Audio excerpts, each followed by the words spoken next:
आज की वीडियो एक बहुत खतरनाक वीडियो होने वाली है, क्योंकि आज की इस वीडियो में हम इविल डेड मूवी को एक्सप्लेन करने वाले हैं। ये मूवी 2013 के अंदर रिलीज हुई थी। इस मूवी के अंदर बहुत सारे ऐसे सीन्स हैं जो कि बहुत ही डरावने हैं, और ये मूवी फुल स्लैशर मूवी होने वाली है। इसीलिए इस मूवी के अंदर बहुत से ऐसे सीन्स हैं जो कि देखने में आपको बहुत ही डिस्टर्बिंग लगेंगे। तो अगर आप कमज़ोर दिल वाले हैं तो इस वीडियो से दूर रहिएगा। मैं आपको पहले ही चेतावनी देना चाहता हूं, और अगर आप इसी तरह की मूवी देखना चाहते हैं तो ये वीडियो आपके लिए होने वाला है। तो चलिए शुरू करते हैं बिना किसी देरी के। इस कहानी की शुरुआत में हम एक बहुत बड़े जंगल को देखते हैं। इस जंगल के अंदर हम एक लड़की को देखते हैं। ये लड़की बहुत ही ज़्यादा जख्मी होती है और ये अकेले ही उस जंगल के अंदर चलकर जा रही थी कि तभी थोड़ी देर के बाद वहाँ पर दो आदमी आते हैं और उस लड़की के फेस को कवर करके उसे किडनैप कर लेते हैं। अब किडनैप करके उस लड़की को एक तहखाने के अंदर ले जाया जाता है, और वहां पर ले जाने के बाद ये लोग इस लड़की को बांध देते हैं। उस लड़की के आसपास बहुत सारे लोग मौजूद होते हैं, और जैसे ही उस लड़की के मुंह पर से कपड़े को हटाया जाता है तभी वो लड़की देखती है सामने उसके पापा खड़े हुए हैं, यानी कि उसके खास फादर। उस लड़की को किडनैप करवाने वाले कोई और नहीं बल्कि उसके पापा हैं, और उस जगह पर अजीबोगरीब प्रकार के रिचुअल्स चल रहे थे। इसके बाद तभी हम देखते हैं वो लड़की अपने पापा से कहती है कि मुझे अपनी माँ से मिलना है, लेकिन दोस्तों उसके पापा सभी लोगों से कहते हैं कि ये झूठ बोल रही है, इसने ही अपने माँ को मार दिया है और ये बात ये खुद भी जानती है। इसके बाद तभी वहां पर हम एक बूढ़ी औरत को देखते हैं जो कि एक किताब को पढ़ते हुए उस आदमी को हुक्म देती है कि इस लड़की को जलाकर मार डालो। इसके बाद तभी उस लड़की के पिता कुछ ऐसा ही करने की कोशिश करते हैं। वो उस लड़की के ऊपर पेट्रोल डालना शुरू कर देते हैं, और इससे पहले कि वो उस लड़की को जला पाते तभी उस लड़की का असली रूप सामने आ जाता है, यानी कि दोस्तों उस लड़की के ऊपर किसी शैतान ने अपना वश कर लिया था। और वो कहती है कि उसने ही अपनी माँ को मारा है और आज वो अपने पिता को भी जान से मार देगी। लेकिन इससे पहले कि ऐसा कुछ हो पाता तभी उसके पिता उसको जला देते हैं और इसी के साथ एक गन से उसको शूट कर देते हैं, जिस वजह से उस लड़की की वहीं पर मृत्यु हो जाती है।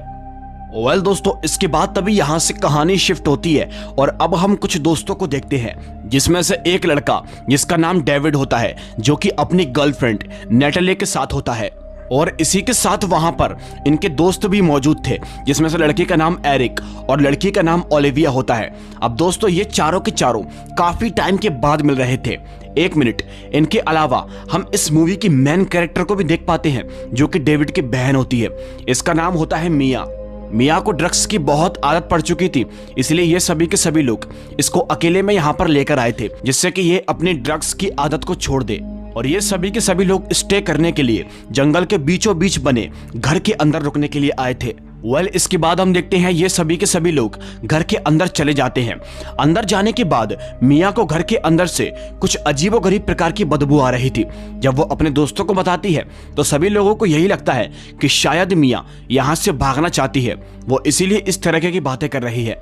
अब इसके बाद हम देखते हैं डेविड अपने साथ अपने कुत्ते को भी लेकर आया था। अब थोड़ी देर के बाद डेविड का कुत्ता एक जगह पर जाकर खड़ा हो जाता है और वह बहुत देर तक उसी जगह पर खड़ा रहता है, जिससे कि सभी लोगों को यह लगता है कि शायद इस जगह के नीचे कुछ तो है। और जब वो लोग चेक करने की कोशिश करते हैं तभी उन्हें पता चलता है कि इस घर के नीचे एक बहुत बड़ा तहखाना बना हुआ है। इसके बाद दोस्तों ये सभी के सभी लोग नीचे तहखाने के अंदर चले जाते हैं। अंदर जाने के बाद ये लोग देखते हैं कि बहुत सारी बिल्लियों को मारकर लटकाया गया है, और तहखाने के अंदर बहुत ही अजीबोगरीब प्रकार की चीजें थी। इसके बाद तभी हम एरिक को देखते हैं, जिसे उस तहखाने के अंदर एक किताब मिलती है, जो किताब पूरी तरीके से वायरों से पूरी तरह से बंद थी। एरिक जैसे ही उस किताब को खोलने की कोशिश करता है, अब उस किताब के अंदर ये क्लियरली मेंशन था कि अगर कोई भी व्यक्ति उस किताब के अंदर दिए हुए शब्दों को पढ़ेगा तो यहाँ पर नर्क का द्वार खुल जाएगा और नर्क से एक शैतान हमारी दुनिया के अंदर आ जाएगा। बट दोस्तों एरिक इन सब बातों पर ज्यादा यकीन नहीं करता और वो इन सब चीजों को इग्नोर करके उन शब्दों को पढ़ना शुरू कर देता है। अब एरिक जैसे जैसे उन शब्दों को पढ़ रहा था तभी कोई अनजान शक्ति मिया के करीब बढ़ना शुरू कर देती है। अब एरिक जैसे ही उन शब्दों को पढ़ते हुए उनको खत्म करता है, तभी यहाँ पर वो अनजान शक्ति मिया के बहुत ही करीब आ जाती है। इसके बाद वो घर से बाहर निकलती है और उसे उल्टियां होना शुरू हो जाती है। अब दोस्तों मिया को वहां पर बहुत तकलीफ हो रही थी। इसी बीच हम देखते हैं उसकी नजर पड़ती है जंगल की ओर, और तभी जंगल की ओर उसे एक बहुत डरावनी औरत दिखाई देती है, जो औरत उसे अपने तरफ इशारा करके बुला रही थी। ये देखकर हकीकत में मिया को बहुत डर लगता है। इसके बाद वो दोबारा किसी अपने घर की ओर भागती है और अपनी कार की चाबी उठाकर यहाँ से निकलना चाहती है। अब वो अपने कार के अंदर बैठती है, तभी यहाँ से भागने की कोशिश करती है। सेम वही डरावनी औरत बार बार उसकी कार के सामने आ रही थी, लेकिन मिया ये देखकर बहुत ही डर जाती है। अब थोड़ी देर के बाद वो कार को कंट्रोल नहीं कर पाती और उसी जगह पर उसका एक छोटा सा एक्सीडेंट हो जाता है। अब इसी दौरान उसको थोड़ी सी चोट लगती है और वो उसी कार के अंदर बेहोश हो जाती है। थोड़ी देर के बाद दोस्तों उसे होश आता है, तो वो यहाँ से निकलने की कोशिश करती है। अब मिया फौरन ही जंगलों के रास्ते से भागना शुरू कर देती है, लेकिन भागते भागते हम देखते हैं वो शैतानी शक्ति यानी कि वो डरावनी औरत उन जंगलों में लगे हुए पेड़ों को पूरी तरह से अपने वश में कर लेती है। जिसके बाद वो पेड़ की शाखाएं मिया को अपने तरफ जकड़ लेती है। और दोस्तों थोड़ी देर के बाद मिया को अब उस डरावनी औरत का एक डरावना चेहरा दिखाई देता है, जो कि दिखने में बहुत ही क्रीपी था। अब इसके बाद तभी इसी बीच हम देखते हैं उस डरावनी औरत के मुंह के अंदर से एक काले कलर का लिक्विड बाहर निकलता है, जो कि मिया की बॉडी के अंदर चला जाता है। यानी कि दोस्तों अब मिया भी कहीं ना कहीं उस शैतान के वश में हो चुकी थी, और ये डरावनी औरत शायद इसको भी उस शैतान ने अपने वश में किया है। अब दूसरी तरफ हम डेविड और ओलिविया को देखते हैं, जो कि मिया को ढूंढने की बहुत कोशिश कर रहे थे, क्योंकि मिया उन्हें कहीं भी दिखाई नहीं दे रही थी। और थोड़ी देर के बाद ढूंढते ढूंढते डेविड को मिया एक पेड़ के पास बैठी हुई दिखाई देती है, जो कि पूरी तरह से एकदम नॉर्मल थी। अब ये लोग मिया को अपने साथ वापस घर के अंदर लेकर आ जाते हैं, और घर आने के बाद मिया इन लोगों से बात करती है और इन्हें बताती है कि बाहर उसने एक डरावनी औरत को देखा था, बट कोई भी उसकी बात का यकीन नहीं करता। उन सभी लोगों को यही लग रहा था कि शायद वो ड्रग्स ना लेने की वजह से ऐसी बातें कर रही है।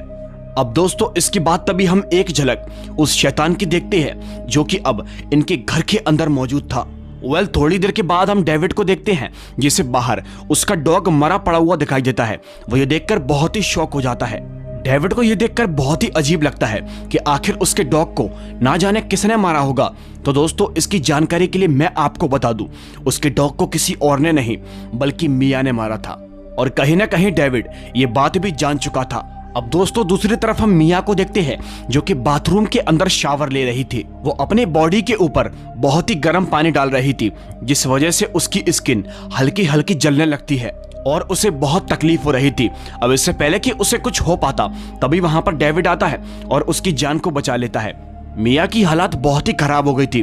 इसी बीच डेविड ये डिसाइड करता है कि वो मिया को हॉस्पिटल लेकर जाएगा, लेकिन वो जैसे ही मिया को कार के अंदर बिठाकर उसे लेकर जा रहा था, तभी रास्ते में दोस्तों बहुत तेज बारिश हो रही थी। और इसी बीच हम देखते हैं बारिश के दौरान पूरी सड़क एकदम डूब चुकी थी, जिससे कि आगे जाने का रास्ता पूरी तरह से बंद हो चुका था।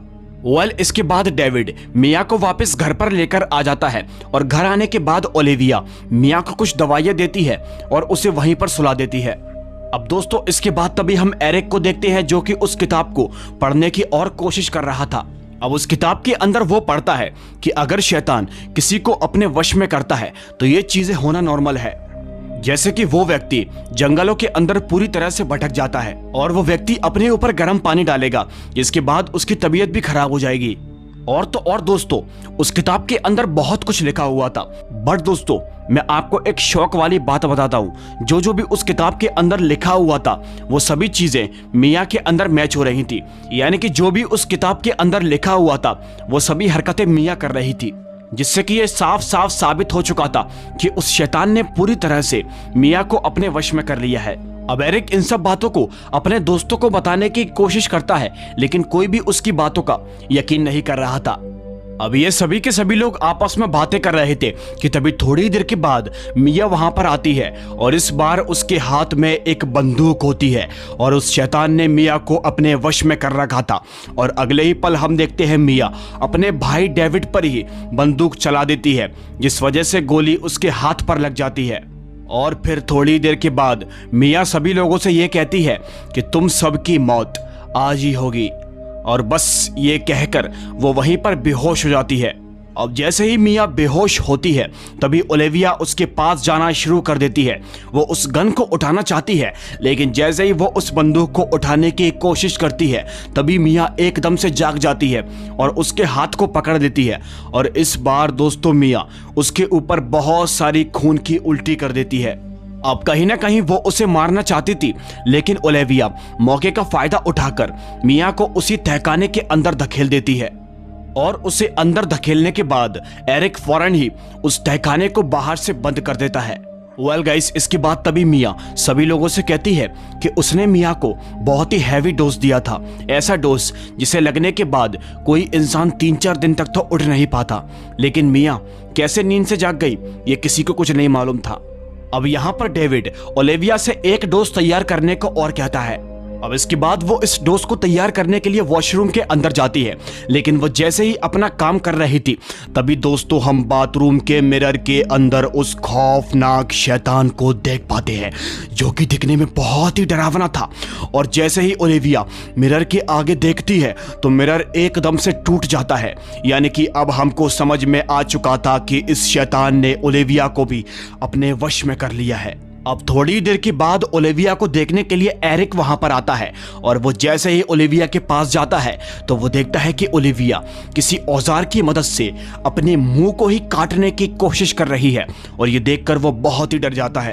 अब क्योंकि उस शैतान ने ओलिविया को अपने वश में कर लिया था, इसीलिए वो एरिक पर हमला करती है और एरिक को नुकसान पहुंचाने की कोशिश करती है, बट लेकिन किसी तरह एरिक ओलिविया से अपनी जान को बचाता है। और दोस्तों इसी दौरान एरिक ओलिविया के ऊपर हमला करके उसे जान से ही मारकर खत्म कर देता है। अब थोड़ी देर के बाद ये आवाजें सुनकर डेविड भी वहां पर पहुंच जाता है, और वो आता है तो पाता है एरिक पूरी तरह से जख्मी पड़ा हुआ है। तभी वो उसकी बॉडी के अंदर से कांच के कुछ टुकड़ों को निकालता है, यानी कि दोस्तों ओलिविया ने उस पर कांच से हमला किया था, और इसी दौरान वो उसकी पट्टी कर देता है। बट लेकिन एरिक की बॉडी के अंदर से खून बिल्कुल भी नहीं रुक रहा था, इसलिए यहाँ पर डेविड अपनी गर्लफ्रेंड नेटली से बोलता है कि वो अपने कमरे के अंदर जाए और वहां से शक्कर और पानी लेकर आए। अब इसके बाद नेटली अपने घर के अंदर जाती है, बट लेकिन वहां जाते ही उसे तहखाने के अंदर से कुछ आवाजें आती हैं। वो पाती है कि मियाँ उसे अपने पास बुला रही थी, और उसके आवाज को देखकर ऐसा लग रहा था जैसे कि वो पूरी तरह से नॉर्मल हो। अब नेटली उसकी बातों में आकर जब तहखाने के अंदर जाती है तो मियाँ अपने असली रूप के अंदर आ जाती है, यानी कि ये उसकी सरासर एक चाल थी। और इसके बाद वो उसके ऊपर हमला करना शुरू कर देती है, और इस हमले के दौरान मियाँ नेटली के हाथ के ऊपर काट लेती है। अब इससे पहले कि मियाँ के अंदर का शैतान नेटली को जान से मारकर खत्म करता, तभी वहां पर डेविड आता है और वो अपनी गर्लफ्रेंड की जान को बचा लेता है। और इस बार ये लोग बाहर आकर तहखाने के दरवाजे को बड़ी ही मजबूती से बंद कर देते हैं। अब दूसरी तरफ हम एरिक को देखते हैं, जो कि उस किताब को जलाने की कोशिश कर रहा था, क्योंकि आज उनके साथ जो कुछ भी हो रहा है उसकी पूरी वजह ये किताब है। ना ये लोग उस किताब में दिए गए शब्दों को पढ़ते और ना इनके साथ ऐसी अजीबोगरीब प्रकार की घटनाएं होती, बट वो जैसे ही उस किताब को जलाने की कोशिश करता है तो दोस्तों वो किताब जलने का नाम ही नहीं ले रही थी।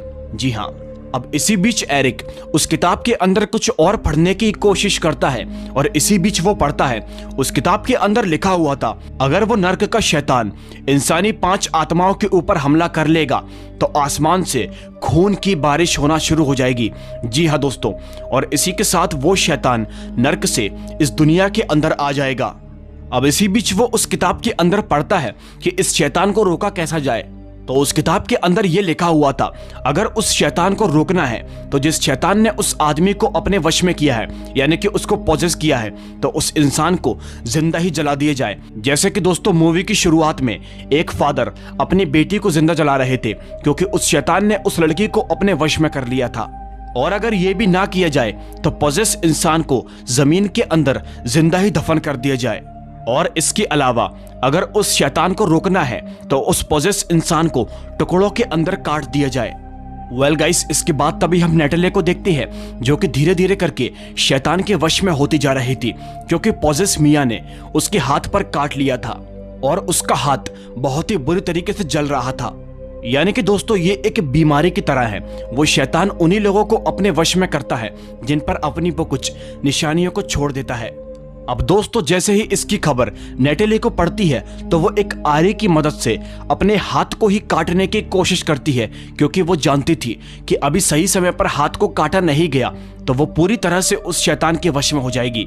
और जब वो अपने हाथ को काट रही थी तभी हम उस भयानक से शैतान को देखते हैं जो कि तहखाने के अंदर से झांककर नेटेली से ऐसा करने को मना कर रहा था। बट वो उसकी बात को ना सुनते हुए अपने पूरे के पूरे हाथ को आरी की मदद से काट डालती है और ये सीन देखने में बहुत ही डिस्टर्बिंग था।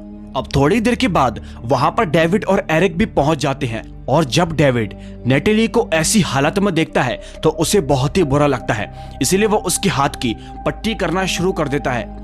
अब ये सब करने के बाद डेविड एरिक से बात करने की कोशिश कर रहा था, लेकिन थोड़ी देर के बाद हम नेटेली को देखते हैं जिसकी शक्ल को देखकर हम ये साफ साफ समझ पा रहे थे कि शैतान ने उसको पूरी तरह से अपने वश में कर लिया है।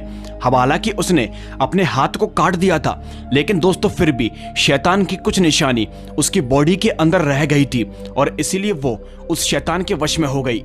अब इसके बाद तभी नेटेली कीलों से उन दोनों के ऊपर हमला कर देती है और इसके बाद हम देखते हैं नेटेली एरिक को जान से ही मारने वाली होती है कि तभी थोड़ी देर के बाद डेविड गन से उसके ऊपर हमला कर देता है और वो उसे जान से मार देता है। अब इसके बाद तभी डेविड एरिक को अपने साथ उस घर से बाहर लेकर जाता है और इस बार वो फैसला करता है कि वो इस घर को जलाकर पूरी तरह से राख कर देगा, जिस वजह से शैतान भी जलकर मर जाएगा। अब डेविड जैसे ही घर को जलाने के लिए पेट्रोल डालना शुरू करता है और इससे पहले वो घर को जला पाता तभी तहखाने के अंदर से मिया एक गाना गाना शुरू कर देती है जो कि शायद बचपन में इनकी माँ गाया करती थी। और ये गाना सुनकर डेविड बहुत ही इमोशनल हो जाता है और इस बार वो फैसला करता है कि अब वो अपनी बहन मिया को बचाकर ही रहेगा। अब दोस्तों इसी बीच हम देखते हैं बाहर बिजली गिरने की वजह से एक पेड़ के अंदर आग लग जाती है और इस बार डेविड ये डिसाइड करता है कि वो अपनी बहन मिया को जमीन के नीचे जिंदा दफना देगा और जब शैतान उसके शरीर को छोड़ देगा तो वो यहाँ पर इलेक्ट्रिक शॉक देकर उसकी हार्ट बीट को वापस लाकर उसको जिंदा बचा लेगा। और वो कुछ ऐसा ही करने की कोशिश करता है तभी वो बाहर जाकर एक बड़ा सा गड्ढा खोदता है। अब दोस्तों इसके बाद तभी डेविड मिया को पकड़ने के लिए तहखाने के अंदर जाता है, लेकिन जैसे ही वो वहां पर जाता है तो मिया शैतानी रूप में उसके ऊपर हमला करना शुरू कर देती है। वो उसे जान से मारना चाहती है। इससे पहले कि वो उसे जान से मार पाती तभी पीछे से एरिक आकर उसकी जान को बचा लेता है, लेकिन दोस्तों एरिक पूरी तरह से जख्मी हो चुका था और फिर थोड़ी देर के बाद हम देखते हैं एरिक की वहां पर मौत हो जाती है। वो बेचारा अपने आप को बचा नहीं पाता। अब दूसरी तरफ हम डेविड को देखते हैं जो कि बाहर गड्ढे में मिया को दफनाने की कोशिश करता है। हालांकि मिया उसको रोकने की बहुत कोशिश करती है और उसे इमोशनली ब्लैकमेल करती है, लेकिन वो उसकी एक नहीं सुनता और उसको उस गड्ढे के अंदर पूरी तरह से दफन कर देता है। अब तकरीबन थोड़ी देर के बाद वो उसे गड्ढे से बाहर निकालता है और उसे इलेक्ट्रिक शॉक देने की कोशिश करता है। अब दोस्तों इसी दौरान हमको ऐसा लग रहा था जैसे कि मिया की मौत हो गई है, बट लेकिन थोड़ी देर के बाद उसके ऐसा करते ही वो तुरंत ही जाग जाती है, यानी कि वो होश में आ जाती है और वो पूरी तरह से ठीक हो जाती है और इसके बाद वो अपने भाई का शुक्रिया अदा करती है। अब ये सब देखकर ऐसा ही लग रहा था जैसे कि सब कुछ ठीक हो चुका होगा, लेकिन दोस्तों ऐसा बिल्कुल भी नहीं था। घर के अंदर से एरिक बाहर निकलता है जो कि पूरी तरह से उस शैतान के वश में हो चुका था और वो पीछे से आकर डेविड के ऊपर एक कील से हमला करता है। अब दोस्तों कहीं ना कहीं वो शैतान डेविड को पूरी तरह से मारना चाहता था, लेकिन इसी के साथ डेविड एरिक को अपने साथ घर के अंदर लेकर जाता है और वो उस पूरे घर के अंदर ही आग लगा देता है। और जब ऐसा करता है तो वो पूरा घर आग की चपेट के अंदर आ जाता है, जिस वजह से आग के अंदर जलकर डेविड और एरिक उन दोनों की भी मौत हो जाती है और अब बाहर बचती है तो वो अकेली मिया थी। अब ये सब देखकर शायद ऐसा लग रहा था जैसे कि वो शैतान पूरी तरह से जलकर मर चुका है, लेकिन दोस्तों ऐसा बिल्कुल भी नहीं था। अब मैं आपको एक हैरान कर देने वाली बात बताता हूँ। एरिक ने उस किताब के अंदर पढ़ा था कि जब वो शैतान 5 शरीर के ऊपर अपना कब्जा कर लेगा तो आसमान से खून की बारिश होगी, और उस शैतान ने ऐसा कर भी लिया था। उसने 5 इंसानी शरीरों के ऊपर अपना वश कर लिया था। सबसे पहले मिया, उसके बाद ओलिविया और उसके बाद नेटेली और उसके बाद एरिक, और अब डेविड के शरीर के ऊपर भी उसने अपना कब्जा कर लिया था। अब इसी दौरान हम देखते हैं बाहर आसमान से खून की बारिश होना शुरू हो जाती है और इसके बाद दोस्तों उस किताब के अंदर लिखी हुई बात पूरी तरह से सच हो जाती है, यानी कि नर्क से वो शैतान इस दुनिया के अंदर प्रवेश कर जाता है। अब बाहर आते ही वो शैतान मिया को मारने की कोशिश करता है, वो उसका एक हाथ पूरी तरीके से तोड़ देता है। लेकिन इसी बीच मिया अपनी हिम्मत को दिखाते हुए एक आरी की बदौलत उस शैतान के शरीर को आधे आधे हिस्से में काट देती है और जब वो ऐसा करती है तो उस शैतान की बॉडी धीरे धीरे करके जमीन के अंदर धंसना शुरू हो जाती है और थोड़ी देर के बाद वो पूरी तरह से जमीन के अंदर ही समा जाता है। और अब फाइनली वो शैतान पूरी तरह से मर चुका था और जब वो शैतान मरता है तो आसमान के अंदर से रोशनी निकल जाती है। इसके बाद अब मिया को देखते हैं जो कि आगे की तरफ बढ़ना शुरू कर देती है और बस इसी के साथ ये कहानी यहीं पर खत्म हो जाती है। उम्मीद करता हूं कि आपको एविल डेड मूवी की ये कहानी बहुत ही पसंद आई होगी। अगर पसंद आई हो तो लाइक करके हमारे चैनल को सब्सक्राइब जरूर कर लेना। मैं आपसे मिलूंगा एक और दिल दहला देने वाली कहानी के साथ। तब तक के लिए बाय एंड सी।